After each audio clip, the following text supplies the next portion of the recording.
ओम नमः शिवाय भक्तों व मेरे प्यारे बंधुओं, आप सभी का स्वागत है हमारे YouTube चैनल भक्ति सागर में। एक ऐसा सागर जहां हर दिन बहती है भक्ति की धारा।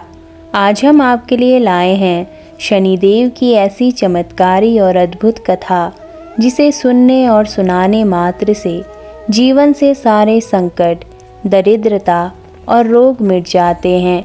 घर में शांति, प्रतिष्ठा और पुण्य का वास होता है।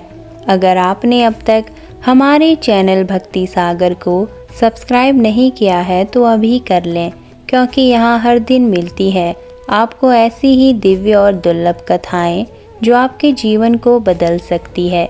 पुराणों में वर्णन आता है कि एक बार महाराज विक्रमादित्य ने नवग्रहों की श्रेष्ठता को लेकर अपने दरबार में एक सभा आयोजित की।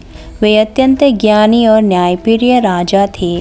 एक एक करके सब ग्रहों की महत्ता पूछी गई, लेकिन जब शनिदेव की बारी आई तो दरबार में कुछ विद्वानों ने उन्हें सबसे कठोर ग्रह बताया और विक्रमादित्य ने भी यही मान लिया कि शनिदेव का स्वभाव बाकी ग्रहों से भिन्न और क्रूर है। इसी आधार पर उन्होंने शनिदेव को सबसे नीचे स्थान पर बैठा दिया। यह अपमान शनिदेव को सहन नहीं हुआ। उन्होंने कोई त्वरित प्रक्रिया नहीं दी, पर जैसे ही उनका 7.5 काल प्रारंभ हुआ, उन्होंने महाराज विक्रमादित्य को अपने प्रभाव में ले लिया। कथा अनुसार कुछ ही समय में विक्रमादित्य का राजपाट छिन गया। उन्हें देश छोड़ना पड़ा। वे भटकते भटकते दूसरे राज्य में पहुँचे।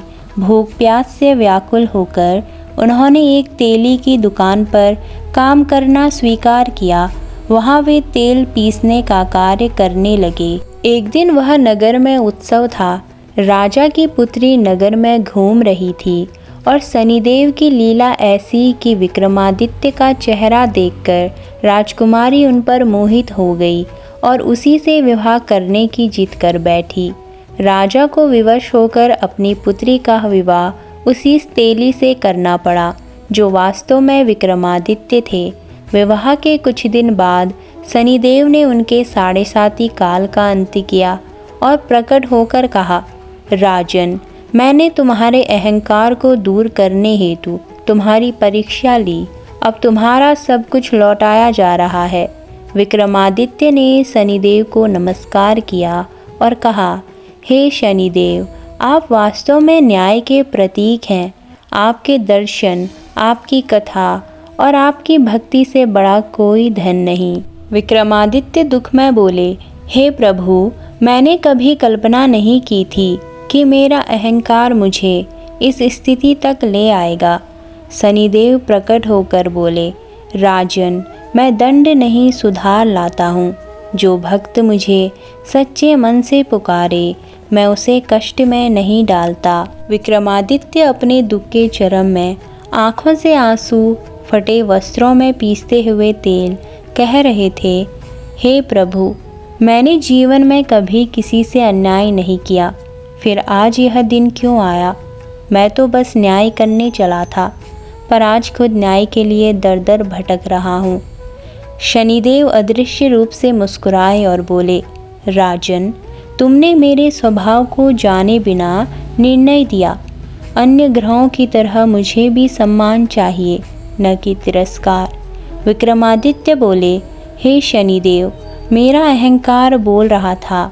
मैं स्वयं को ज्ञानी समझ बैठा, पर आज आपकी कृपा से मुझे समझ आ गया कि सबसे बड़ा ज्ञानी वही है जो विनम्र हो। आप मुझे क्षमा करें। शनिदेव बोले, राजन, मैंने तुम्हें सज़ा नहीं दी, तुम्हें तुम्हारा ही चेहरा दिखाया। तुम राजा थे, अब प्रजा हो। तुम ऐश्वर्यशाली थे, अब दरिद्र हो।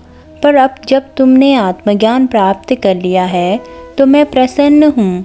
तुम्हारा 7.5 आज समाप्त होता है। इतना कहकर शनिदेव ने अपना तेज प्रकट किया। एक दिव्य प्रकाश वहाँ फैल गया। उसी क्षण सब बदल गया। विक्रमादित्य का मुख पुनः तेज से भर गया। उनके वस्त्र नए हो गए। उसी नगर के राजा ने जब सच्चाई जानी तो विक्रमादित्य को सम्मान सहित अपने राज्य में वापस भेजा गया।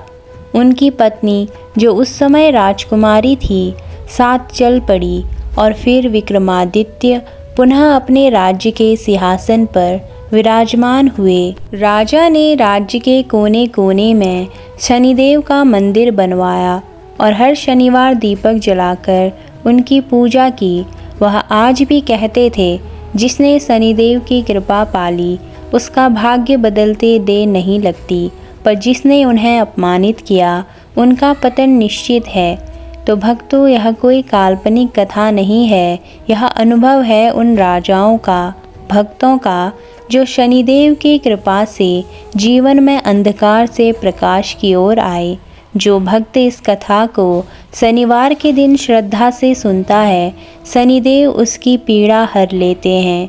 रोग, दरिद्रता, संकट सब शनिदेव की छाया में दूर हो जाते हैं। इसलिए आप भी शनिवार को शनिदेव का व्रत करें, उनकी कथा सुनें और ईमानदारी से जीवन जिएं। शनिदेव न्यायप्रिय हैं, क्रूर नहीं। वे सिर्फ दर्प तोड़ते हैं, भक्त नहीं। धन्यवाद। राधे राधे। जय शनिदेव।